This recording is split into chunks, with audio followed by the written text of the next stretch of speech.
Bonjour, je crois qu'on est en direct sur Facebook avec l'UMA et donc on commence cette discussion que je suis très heureux d'avoir avec mon journal préféré. On commence. Bonjour Yann Brossat. Bonjour. 36 ans, adjoint à la maire de Paris, en charge du logement et de l'hébergement d'urgence. En attendant les questions des internautes, moi j'en ai une. Je pourrais vous assommer de chiffres, et de chiffres qui sont pas très réjouissants. Mais j'aimerais plutôt que vous nous racontiez comment ça se passe dans vos permanences d'élus. Qui vient vous voir? On vient pas voir un élu, c'est un peu comme l'UMA. On n'appelle jamais l'UMA pour dire « Allô l'UMA, tout va bien ?» On n'appelle jamais Yann Brossat pour dire « Tout va bien ». Qu'est-ce qu'on vient vous dire? C'est vrai que d'abord je tiens une permanence qui n'est pas le cas de tous les élus à Paris et je le fais depuis maintenant 8 ans, depuis 2008 à la mairie du 18e arrondissement tous les vendredis après-midi.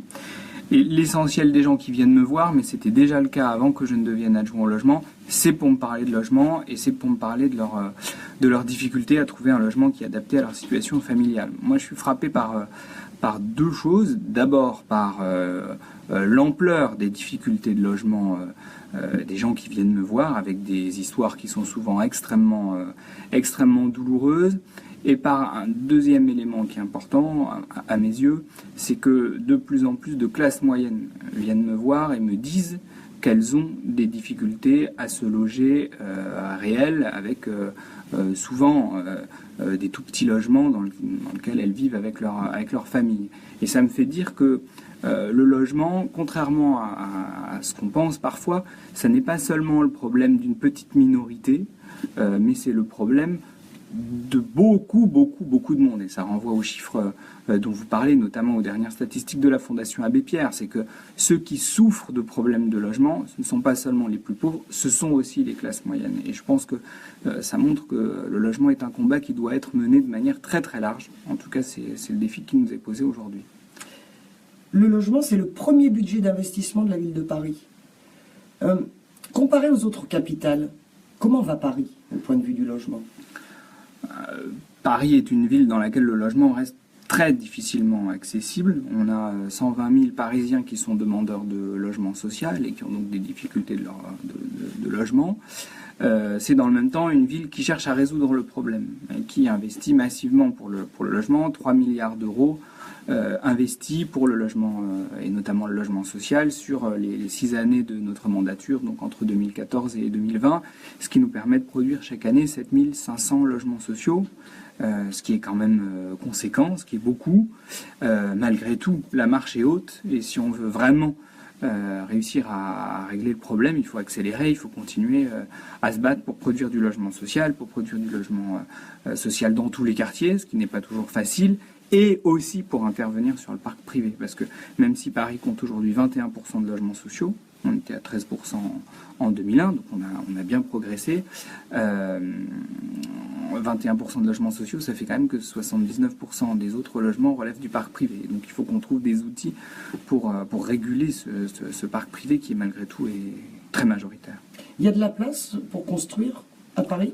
D'abord, contrairement à ce qu'on... Alors c'est vrai que Paris est une ville très dense. Paris est la ville la plus dense d'Europe.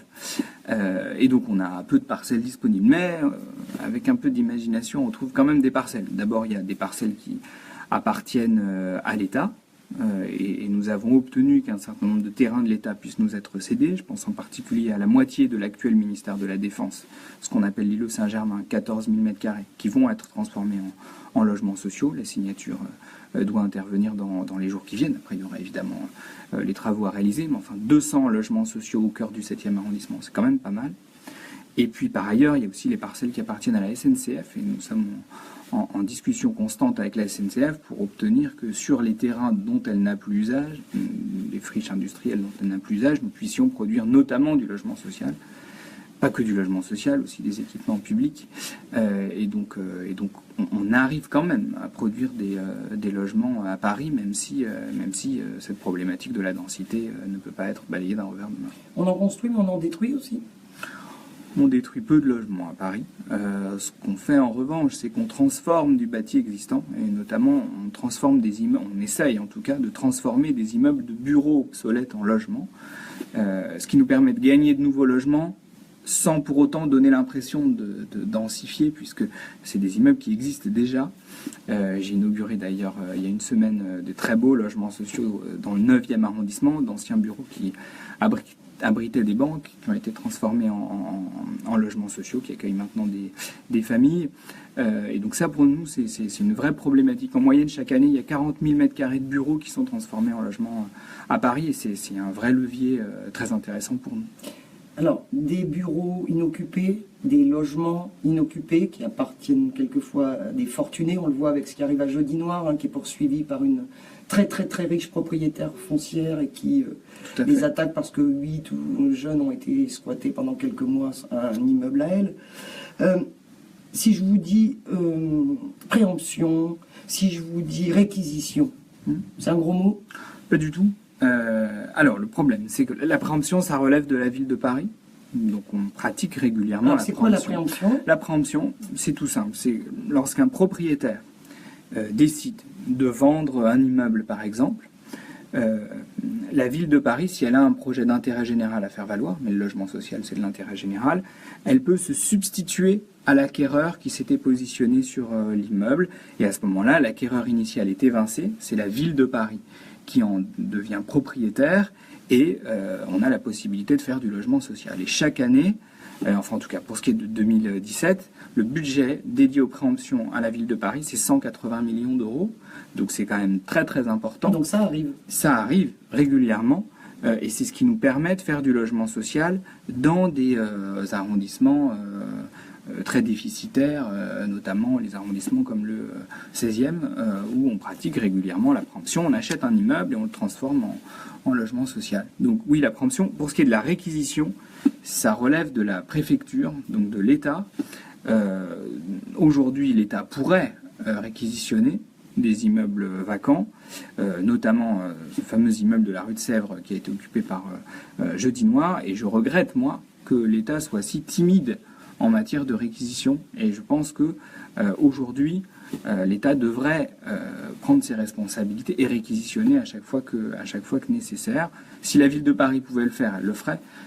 Mais aujourd'hui, on ne peut rien faire d'autre que de demander à l'État d'utiliser ce droit de réquisition. J'aimerais vraiment que l'État le fasse.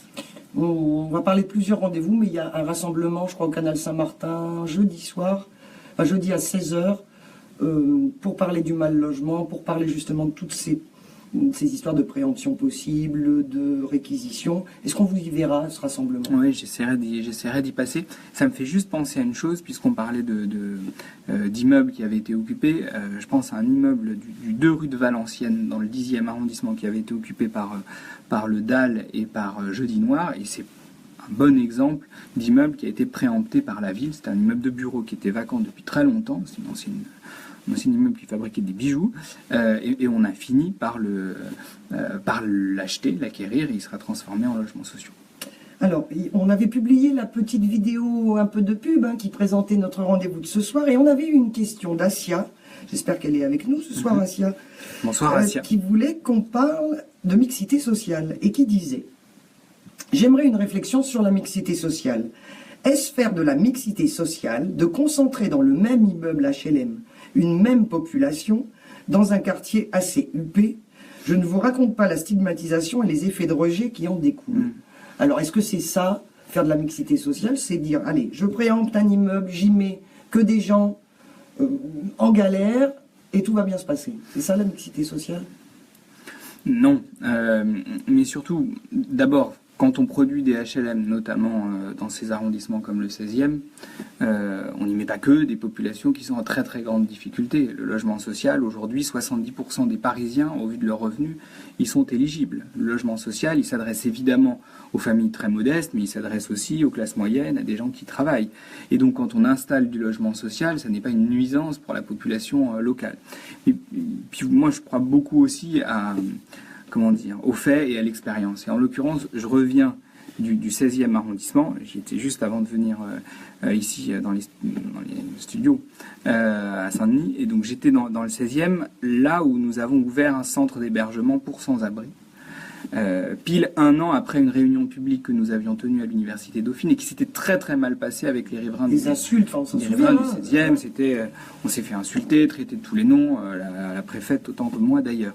Et le constat qu'on fait, d'abord le centre a ouvert depuis le mois de novembre. Et le constat qu'on fait, c'est qu'aujourd'hui, les choses se passent très bien. Il y a des enfants qui sont scolarisés dans le quartier, des enfants de familles qui étaient SDF. Les enfants sont scolarisés. On a maintenant le premier gosse qui vient d'être accueilli en crèche dans le 16e arrondissement. Et au final, ça se passe bien. Et les gamins que j'ai vus, en plus, ma visite coïncidait avec la sortie d'école, les gamins sont heureux et les familles vivent aussi le fait d'être là comme une forme d'ascension sociale. Et elles sont heureuses pour leurs gosses parce que quand on est pauvre, on n'a pas forcément envie que ses propres gamins ne fréquentent que des pauvres. Et donc, le constat que je fais, c'est que malgré les appréhensions qu'il peut y avoir au départ, les choses se passent beaucoup mieux à l'usage. Voilà. Et donc, et les moi, gens ça du me réjouit. quartier, alors les gens du quartier, ils en tirent aussi des bénéfices. C'est assez curieux, mais en l'occurrence, si je continue le fil de cette histoire, dans le 16e arrondissement, c'était la bagarre générale quand nous avons annoncé l'installation de ce centre d'hébergement. Et aujourd'hui, un certain nombre de personnes qui s'étaient mobilisées contre le centre d'hébergement sont bénévoles et sont volontaires pour aider au fonctionnement du centre. Elles apportent des vêtements, elles font parfois de l'alphabétisation, de l'aide aux devoirs.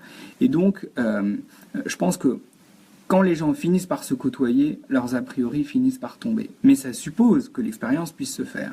Et donc, si la ville de Paris n'avait pas tenu bon, et si on n'avait pas décidé de maintenir ce projet en dépit des difficultés auxquelles on était confronté, on n'aurait pas eu cette expérience qui aujourd'hui est positive. Et donc, je pense que la leçon à tenir, c'est qu'il faut aussi être capable de tenir sur nos valeurs. Et la politique peut être autre chose qu'une série de renoncements. En tout cas, c'est ce que j'en tire. Ça veut dire quoi? Ça veut dire que l'élu, il n'a pas tout prévu dans le centre. En fait, il y a des belles choses qui se créent et qui n'étaient pas prévues. Vous n'aviez pas prévu qu'il y aurait une solidarité. Moi, j'avais pas anticipé ça. J'avais moi-même, sans doute, un certain nombre d'a priori en tête. Et je suis heureux que nos a priori respectifs à la population locale et au mien aussi, et puis finalement se dissiper. Et tant mieux. Yann Brossat, si dans la poche de votre veste, je glisse un petit mot, s'il te plaît Yann, est-ce que tu peux m'avoir un logement social? Est-ce que ça marche? La réponse est non, enfin je lirai le petit mot, mais la réponse est non. La ville de Paris a fait le choix, comme beaucoup d'autres villes d'ailleurs, d'avoir un système d'attribution de logements sociaux transparent avec une commission pluraliste. Ça existe depuis Alors, maintenant qui y a dans cette commission quand on dit pluraliste? Alors, au c'est sein une de commission d'attribution. la commission, voilà, la commission de la ville de Paris, elle attribue en moyenne 4000 logements sociaux chaque année. C'est peu et beaucoup à la fois. Elle se réunit une fois par semaine et elle est pluraliste parce qu'elle contient à la fois des élus de la majorité municipale, des élus de l'opposition, de droite, et des associations, en l'occurrence Emmaüs Solidarité, une association qui représente les locataires du parc social. Et donc cette commission, elle se réunit tous les jeudis après-midi à 14h et elle est désormais, c'est une nouveauté, ouverte au public, ce qui permet aux Parisiens de constater par eux-mêmes qu'il n'y a pas d'entourloupe. Alors, c'est-à-dire que si j'ai déposé une demande de logement social il y a 7 ans, parce que c'est ça? La moyenne d'attribution, malheureusement, c'est 7 ans. Je peux aller tous les jeudis après-midi? Vous pouvez assister une fois à la commission pour vérifier comment elle fonctionne. D'accord. Voilà. Et c'est fréquenté? Les gens viennent? Et c'est fréquenté. On a en moyenne 3 Parisiens qui chaque semaine viennent assister à la commission. C'est pas passionnant, ouais. Et puis ça va vite, il faut s'accrocher pour tout comprendre, mais en tout cas, je trouve que c'est un exercice démocratique important. Et puis ça permet aussi, là aussi, de lever un certain nombre de soupçons qui pèsent sur les attributions de logements sociaux. Il y a quand même, du fait de l'histoire de Paris, de ce qui s'est passé notamment sous l'ère Chirac-Tibéri, une réputation, une forme d'air du soupçon qui pèse sur les attributions de logements sociaux, et nous avons décidé de l'ouvrir au public pour lever ces appréhensions-là, et en l'occurrence, ça marche bien. Enfin, en tout cas, les gens, à la sortie de la commission, sont plutôt convaincus par le dispositif. On a un message sur Twitter qui est arrivé. On va dire que c'est de l'humour, mais en même temps, ça veut dire quelque chose. C'est Jess qui écrit « J'ai un château et plus assez de place pour ranger mes 48 000 € de costumes. Que faire ?» En tout cas, c'est plutôt une bonne chose que François Fillon fréquente le site de l'Humanité. Non, c'est marrant. Est-ce que les appartements de luxe manquent à Paris? Non. Et puis ils n'ont surtout pas besoin d'être aidés par la ville de Paris pour exister. Non, il y a du logement de luxe qui se produit à Paris, avec quand même un élément que nous avons introduit, c'est que maintenant, dans tous les quartiers déficitaires en logement social, ceux qui comptent moins de 20% de logements sociaux, nous avons imposé que chaque programme compte une part de logements sociaux. Donc les promoteurs savent que s'ils ont un projet de logement privé, ils vont devoir faire 30% de logements sociaux sur ce programme, avec un prix fixe qui est de 3 650 € du mètre carré, qu'ils vendent à un bailleur social. Et maintenant, c'est rentré dans les mœurs. Et plus personne ne conteste ça. Il paraît, parce qu'il y a beaucoup de rumeurs sur le logement, Tout à fait. que les étrangers sont moins candidats à l'achat, les étrangers qui vont vers du luxe, depuis les attentats. J'ai plutôt l'impression que ça repart. D'ailleurs, la question à mes yeux, d'ailleurs, n'est pas la question de savoir s'ils sont étrangers ou pas, mais on a une vraie problématique à Paris, qui est que beaucoup de programmes neufs sont achetés par des gens qui en font des résidences secondaires. Il y a quelques mois, j'ai posé la première pierre d'un immeuble dans le 16e arrondissement et je demande au promoteur, dites-moi, quel est le profil des acheteurs? C'était 16 000 € du mètre carré. Et il me dit, c'est beaucoup de gens qui en font une résidence secondaire. Pour moi, c'est un problème, parce que notre objectif, c'est de produire du logement pour loger des gens qui restent là toute l'année, et pas pour faire des résidences secondaires. C'est-à-dire qui habitent Paris, réellement. Ce que nous souhaitons, c'est une ville habitée par ses habitants. C'est pas un musée, Paris. Paris, c'est une ville qui est faite pour ses habitants. Riches, pas riches, pauvres, moins pauvres. Bon, c'est pas le sujet, mais par des habitants. Bon. Et donc, la question des résidences secondaires est une vraie problématique, et parce qu'on a une prolifération de résidences secondaires dans un certain nombre de quartiers. Et nous avons d'ailleurs souhaité modifier la fiscalité à Paris pour dissuader ce type d'utilisation du logement. Et il y a désormais une taxe sur les résidences secondaires à Paris. Moi, ce que je veux, c'est que Paris soit occupé par des gens qui sont là à l'année. Étrangers, pas étrangers, c'est pas le sujet, mais enfin par des gens qui sont là toute l'année. Une question de Damien. Oui. N'y a-t-il pas une exagération des loyers à Paris et en région parisienne, surtout au regard de la qualité de vie? RER en panne, bouchons, ambiance anxiogène, dit-il, et des salaires pas très élevés des habitants. Autrement dit, est-ce que Paris est surcoté? Je pense pas. Je suis élu de Paris, j'aime Paris, je suis un habitant de Paris depuis que je suis tout petit, je suis amoureux de cette ville, donc je la défendrai. En revanche, Damien a raison, ça n'est pas une justification, enfin le fait que Paris soit une ville magnifique, ça ne justifie pas le fait qu'on ait des loyers qui sont maintenant impossibles. Et qui deviennent délirants dans le parc privé. Et c'est la raison pour laquelle, d'ailleurs, nous avons milité pour la mise en place d'un encadrement des loyers à Paris. Il y a maintenant l'encadrement des loyers depuis maintenant plus d'un an, et ça a quand même permis de raboter un certain nombre de loyers excessifs. Moi, j'aimerais que la loi aille plus loin, mais en tout cas, c'est une première étape importante. Voilà.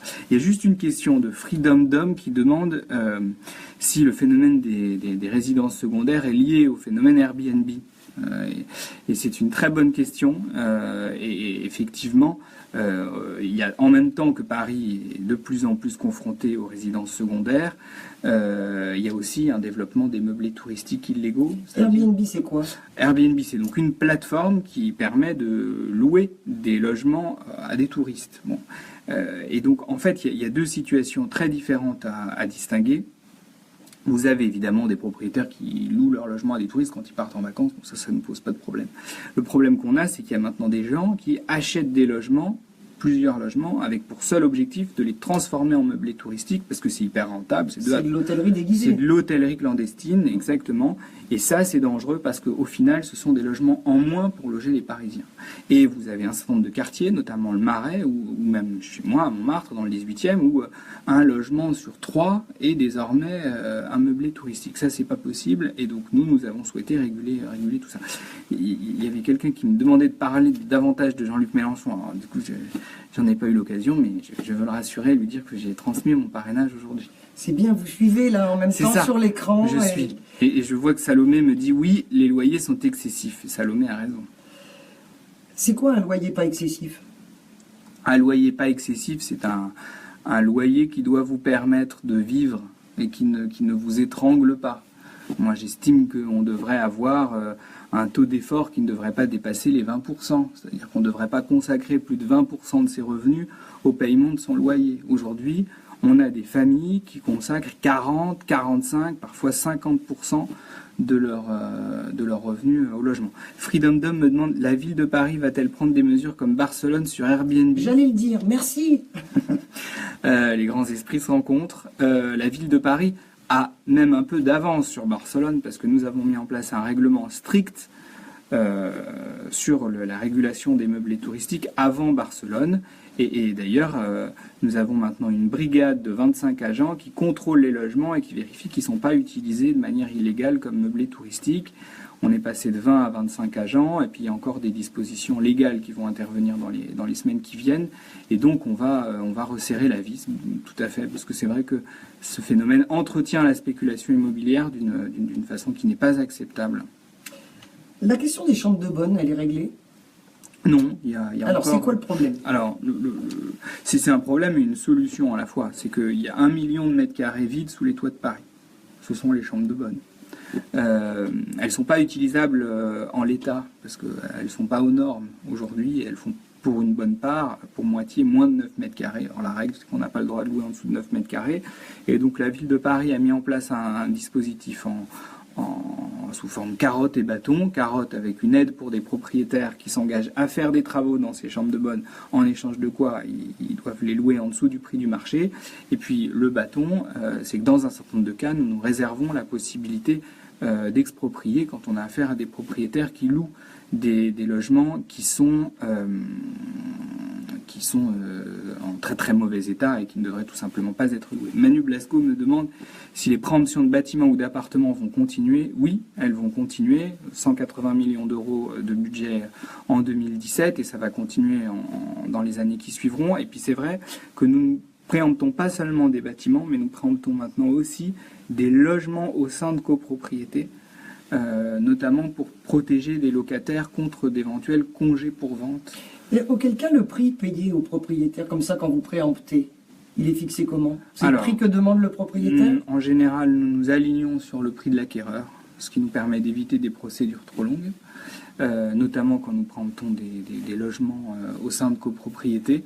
Mais il nous arrive, on parlait du 2 rue de Valenciennes tout à l'heure, il nous arrive de préempter en dessous du prix de l'acquéreur évincé. Et à ce moment-là, si le propriétaire vendeur n'est pas d'accord avec le prix que nous avons fixé, il va devant le juge et c'est au juge de l'expropriation de trancher le débat. Il s'appuie pour cela sur l'avis de France Domaine. Il y a un monsieur qui me demande, vous avez cité le nombre de logements sociaux construits chaque année, mais quelle est en gros la proportion de construction de logements de type PLAI pour les personnes les plus modestes? C'est une bonne question aussi. PLAI. De Christophe.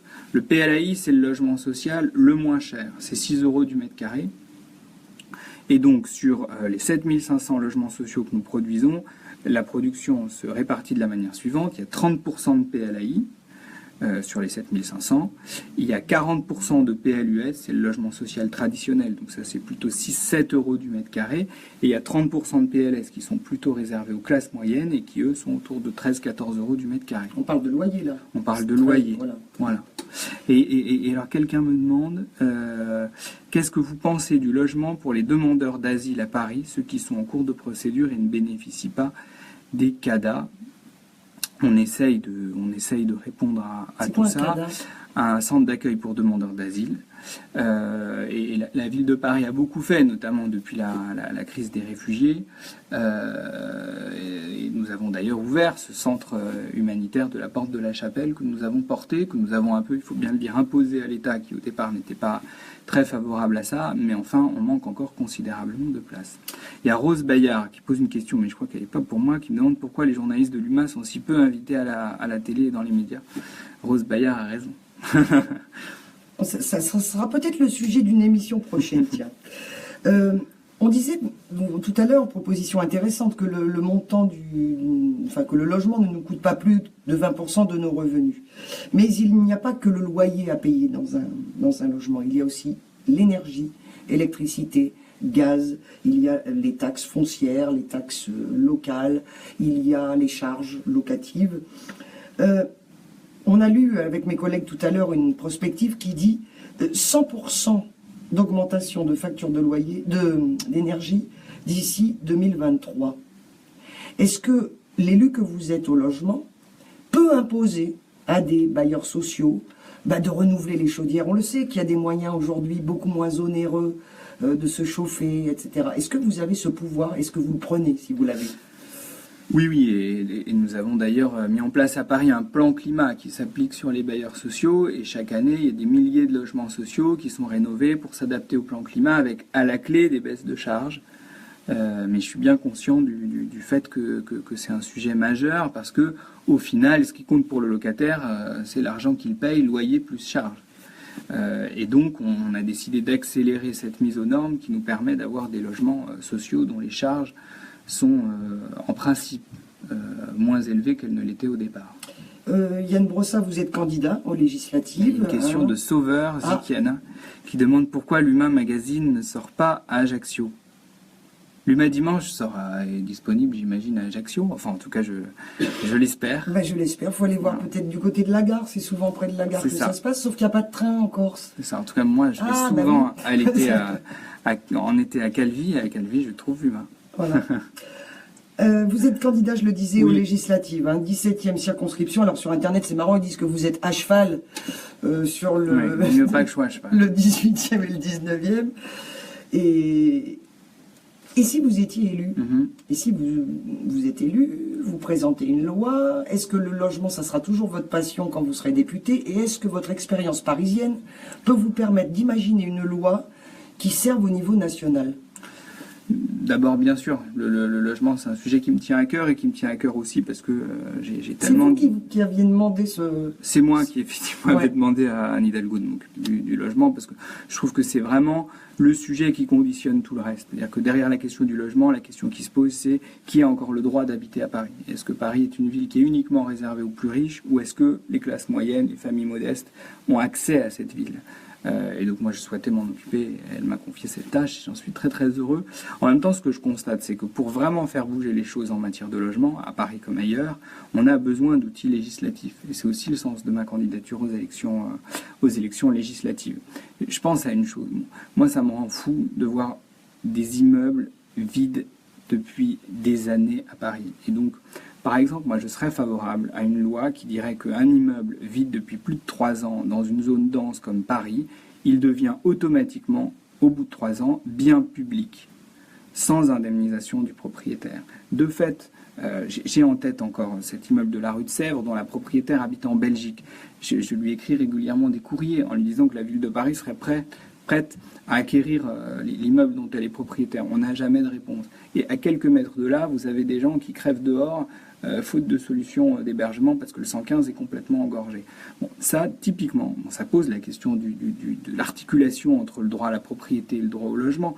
Moi, je pense que ça n'est pas acceptable. Donc, je serais pour une loi qui dit qu'au bout de 3 ans, le logement, l'immeuble vide en l'occurrence, devient bien public et on le transforme en logement social sans indemnisation du propriétaire, parce que manifestement, le propriétaire a abandonné son logement, son immeuble. Il reste 1 minute, je vais vous laisser en tête-à-tête avec les internautes. D'abord, pour le mot de la très fin. Heureux, et c'était un plaisir de dialoguer avec les lecteurs de mon journal préféré que je continue à lire fidèlement. Voilà, donc bonne soirée à tous. C'est la première fois que vous faisiez un direct. C'est la première fois et c'est une expérience que j'ai beaucoup aimée. Voilà, merci beaucoup et belle vie à l'Humain.